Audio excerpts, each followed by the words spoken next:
Merci beaucoup de cette invitation. Merci de votre confiance.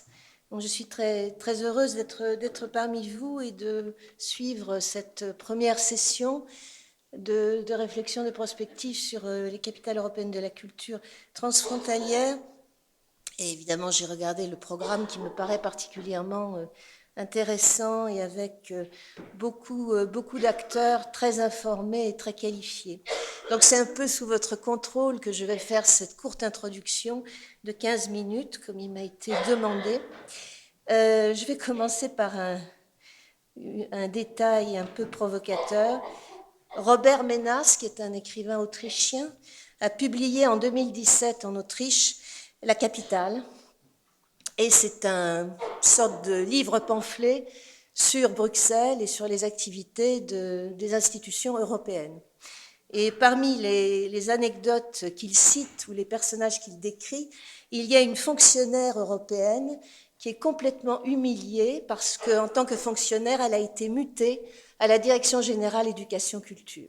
Donc direction générale sans aucun prestige, direction générale sans aucun avenir.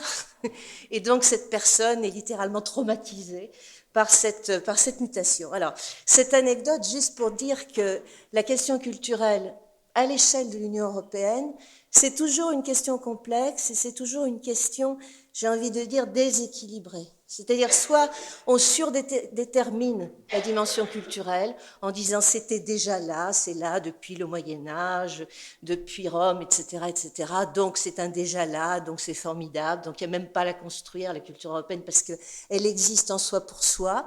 Donc une espèce de surdétermination et aussi d'illusion rétrospective, me semble-t-il. Et puis d'un autre côté, on sait, et vous savez bien, que les budgets attribués à la culture sont quand même des plus ténus et des plus modestes si on les compare avec les autres lignes budgétaires de l'Union européenne.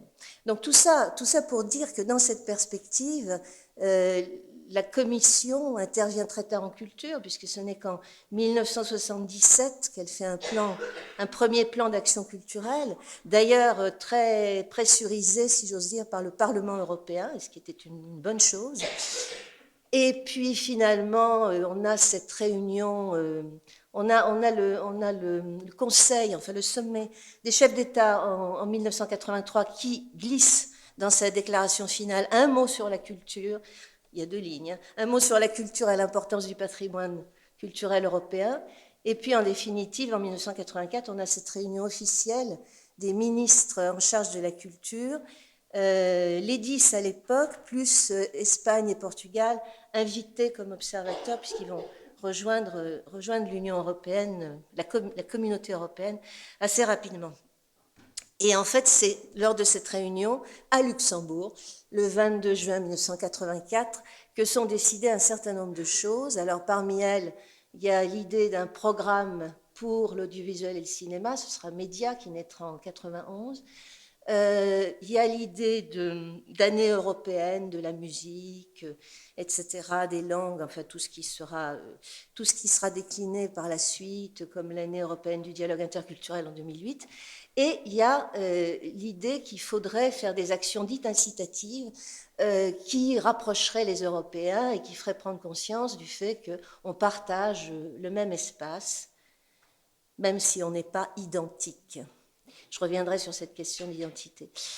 Donc, Mélina Mercouri, qui est alors ministre grecque de la Culture, la grande actrice par ailleurs, propose que des villes aient chaque année un rôle important à jouer pour montrer, présenter tous les brassages culturels européens.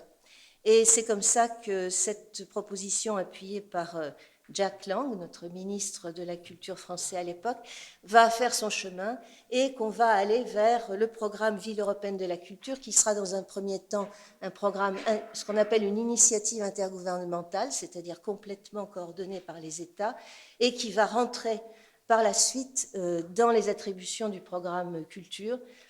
Culture 2000 puis Culture, donc qui deviendra une action communautaire. Mais enfin, vous savez que c'est un processus à échelle multiple, où il y a aussi bien des représentants du Parlement que de la Commission, que des États membres, ainsi que des experts indépendants. Donc c'est un ensemble assez complexe que je ne décrirai pas ici parce que ce n'est pas le sujet.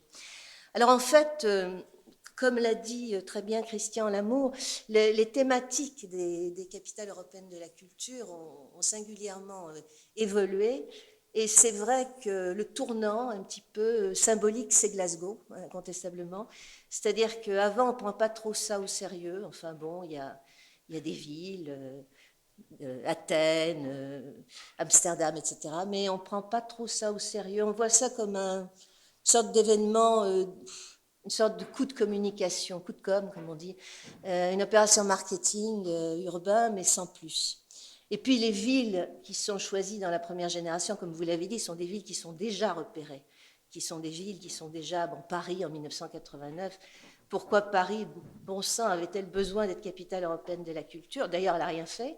Elle n'a pas fait de programmation ad hoc. Elle a décrété qu'elle était capitale européenne, ville européenne de la culture en soi pour soi, puisqu'elle fêtait en même temps le bicentenaire, donc elle était trop occupée. Enfin bon, bref. Je passe sur ces détails qui nous ont fait honte dans certains cénacles européens, quand on se moquait de la première capitale européenne française. Heureusement, après, ça s'est amélioré. Avignon, déjà en 2000, c'était plutôt intéressant. Ça a donné lieu au lancement de réseaux européens. Et puis, bien sûr, Lille, qu'on ne cessera de citer, et Marseille, Provence-Côte d'Azur. Donc, on a eu après de très, très jolis résultats, disons, mais on est après un démarrage un peu compliqué du côté français.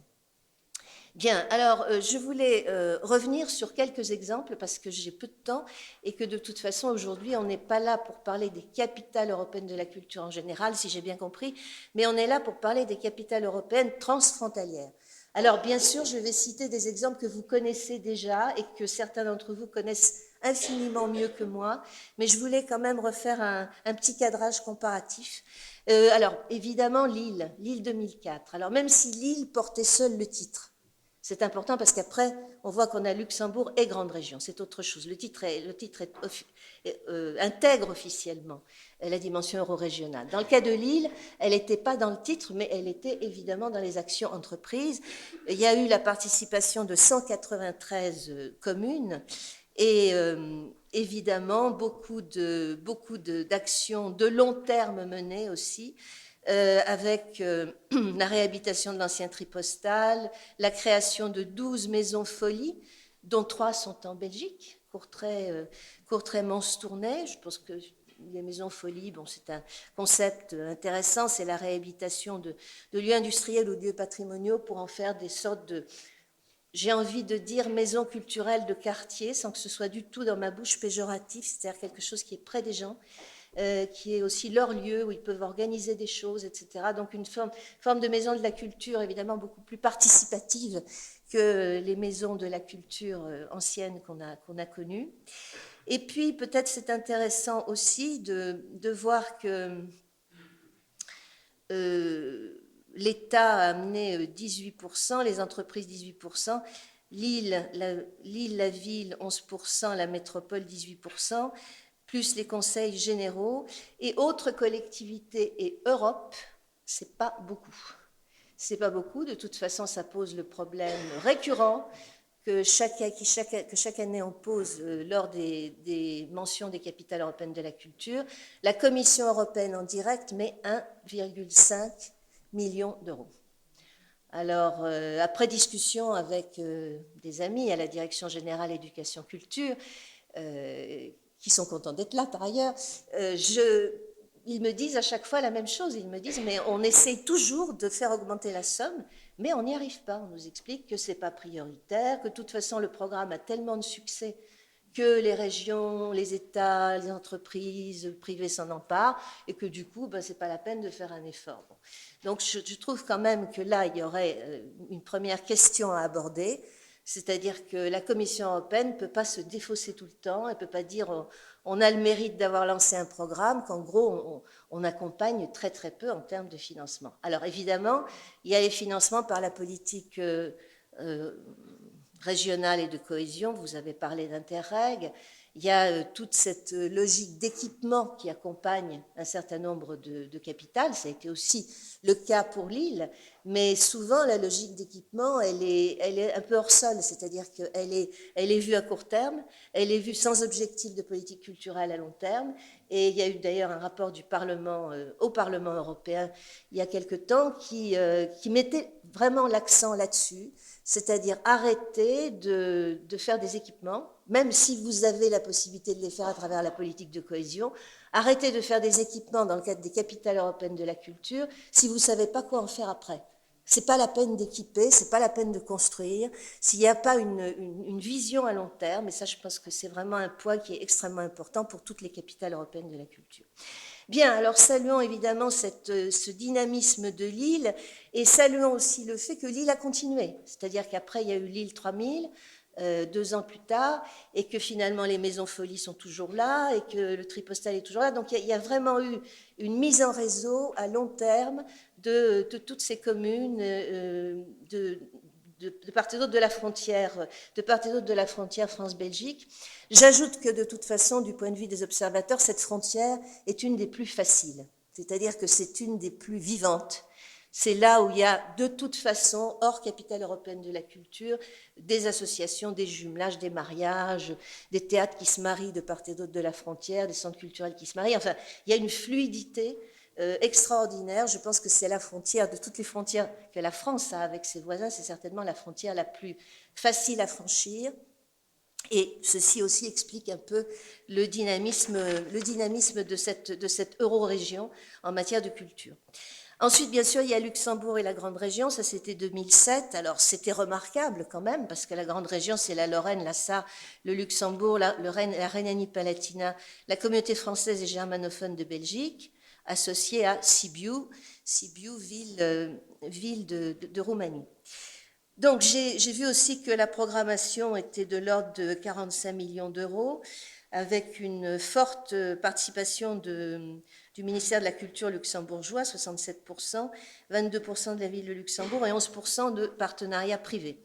J'ai vu aussi qu'il y avait eu toute une série d'accords multilatéraux, bilatéraux signés, que c'est un montage, je pense en termes de capitale transfrontalière, c'est un montage exemplaire et très très intéressant, puisque parmi les employés de la structure principale à Luxembourg, il y avait les 36 employés étaient français, allemands, belges, plus des volontaires européens, enfin donc une équipe totalement multiculturelle ou disons internationale, et je pense que ça c'est extrêmement intéressant aussi. Et puis le fait que les régions, chaque région ou chaque land qui était partenaire a mis en place des coordinations régionales.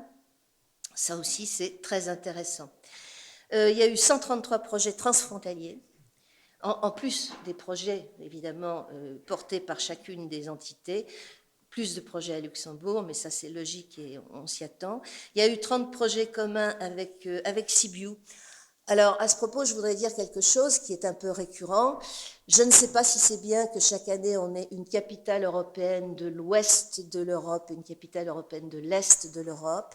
Personnellement, je pense que ça tend à prolonger un clivage, qui est un clivage historique, mais que nous devrions être à même de dépasser depuis longtemps.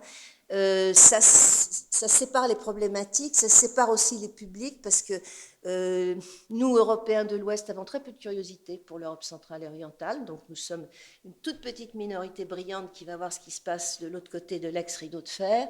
Et du côté de l'Est, on est plus intéressé évidemment de voir ce qui se passe à l'Ouest. Je pense qu'il y a plus de mobilité et de curiosité, mais il n'y a pas toujours la possibilité de le faire. Donc en fait, on se retrouve dans une situation où les publics restent séparés, et puis chaque année c'est la même histoire. On parle beaucoup de la capitale européenne de la culture de l'Ouest et très peu de celle de l'Est.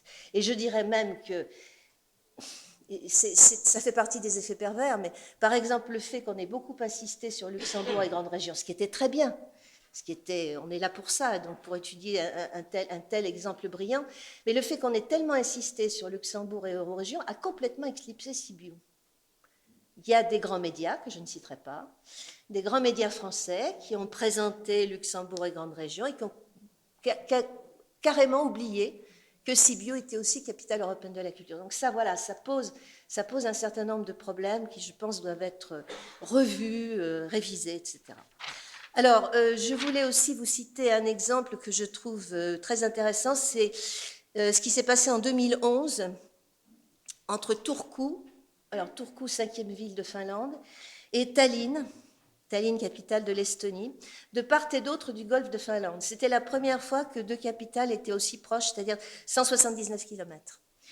Et du coup, Turku et Tallinn ont souhaité mettre en place des axes communs de programmation. C'est-à-dire qu'elles ont véritablement préparé la capitale européenne de la culture ensemble. On peut dire que c'est du transfrontalier là aussi, même si c'est la mer qui les sépare. Et donc, elles ont consacré, elles ont axé leur communication sur leur commune appartenance à l'espace baltique, enfin baltique nordique, disons. Et alors que Turku avait un tout petit budget, 16 millions d'euros pour la capitale, c'est un des plus petits budgets, contre 50 millions pour Turku, elles ont monté des opérations communes, alors expédition de kayak, concours de mode Turku-Tallinn, mode architecture, face à la mer. Et elles sont aussi assez caractéristiques de cette nouvelle problématique, c'est-à-dire la réappropriation par les habitants de la ville, c'est-à-dire l'idée de l'attention aux propres habitants de la ville. Face à la mer, pourquoi ? Pourquoi est-ce que c'était stratégique et important et symbolique que Tallinn construise un parcours de vélo et de randonnée le long de la mer? C'est que pendant toute la période soviétique, l'accès au littoral était interdit. Donc là, c'est au sens physique du terme une réappropriation. Je trouve que c'est très, très intéressant ce que ces deux villes ont fait en présentant leurs activités sur un même site, et sans doute un exemple qui pourra être suivi par d'autres capitales. Alors effectivement, 2021, c'est Timișoara, Novi Sad et Elefsina. Dans le cas de Timișoara et Novi Sad, bien entendu, il y a la dimension euro-régionale. Alors, c'est une dimension compliquée, mais c'est une dimension très intéressante. Et moi-même, ayant la chance de connaître un peu Timișoara, j'ai assisté à beaucoup de débats sur ce sujet, cette question, et je pense que là, il y aura aussi un travail très, très intéressant. Et puis, évidemment, en 2022, c'est Kaunas, donc Kaunas, l'ancienne capitale de Lituanie, avec Esch-sur-Alzette. Et là aussi, vous pourrez faire des choses intéressantes ensemble. 2023, c'est amusant, enfin si on peut dire, parce que c'est une capitale, c'est une ville, capitale européenne de la culture hongroise. Donc, ben voilà, c'est Veszprém, en espérant qu'elle se comportera comme Wrocław, c'est-à-dire qu'elle se comportera comme une capitale européenne de la culture ouverte. Et puis, il y avait la candidature du Royaume-Uni, mais évidemment, pour cause de Brexit, elle est écartée, donc ça va être une année sur laquelle les analystes vont pouvoir se pencher avec délice et faire des tas de projections. Bon, pour finir et clore, parce que je crois que j'ai déjà abusé de mon temps de parole, pour finir et clore ce très court et modeste panorama, voilà, je pense que dans l'agenda, dans le nouvel agenda pour la culture, nouvel agenda européen de la culture que la Commission a soumis en 2017, a proposé en 2017 sous forme de communication, il y a quelques pistes. Alors, il faut lire un peu entre les lignes, mais il y a quelques pistes qui semblent intéressantes. Il y a par exemple l'idée dans le programme Europe Créative, donc qui est le programme dédié pour la culture et les arts, dans le programme Europe Créative, et le cinéma aussi, et dans le programme Europe Créative, il y a la perspective éventuelle de faire un sous-programme qui s'appellerait Ville et culture ou espace culturel dans la ville, enfin, bon, quelque chose qui laisse poindre peut-être la possibilité de repenser les capitales européennes de la culture. Alors, sur les capitales européennes de la culture, il y a mille et une questions. Elles ont été très inégales, si on regarde l'ensemble du programme. Très inégales en termes de notoriété, en termes de programmation artistique, en termes de résultats, en termes de public. Et j'ajoute par exemple que, et ce n'est pas une pierre dans votre jardin, pas du tout, mais moi j'ai lu des analyses de public, alors transfrontaliers. Est-ce que Luxembourg et grande région à faciliter les déplacements transfrontaliers du public, pas tant que ça, quoi. Pas tant que ça. Les résultats ne sont pas à la hauteur de tous les moyens qui ont été mis en œuvre. Et les moyens étaient là. Donc, il y a vraiment des questions comme ça à se poser. C'est-à-dire, comment est-ce qu'on rend les publics mobiles? Qu'est-ce qui ferait que les publics seraient plus mobiles et enclins à traverser l'Europe pour aller voir des événements dans une capitale, au nord, au sud, à l'est, etc. C'est une vraie question. Weimar 99 a attiré en extrême majorité des publics germanophones.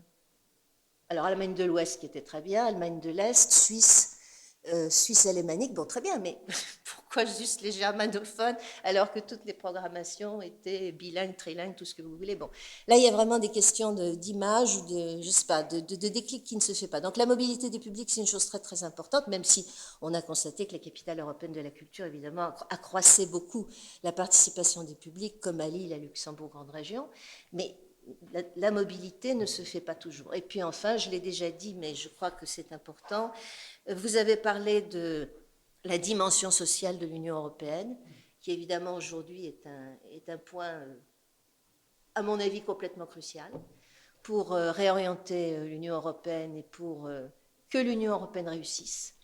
Donc ce point est absolument crucial. Évidemment que les villes ont leur rôle à jouer dans cette dimension d'inclusion sociale, et je crois que les capitales européennes de la culture en sont de plus en plus conscientes. Donc là, effectivement, il y a une vraie question à la fois d'objectifs et de méthodologie. Comment on fait ça? Est-ce qu'on fait de la programmation participative? Mais qu'est-ce que ça veut dire, la programmation participative? Est-ce qu'on fait... Enfin, voilà, comment on ajuste ça? Je sais que ce sera l'objet de certains des ateliers cet après-midi et de vos travaux en général. Je vous remercie beaucoup.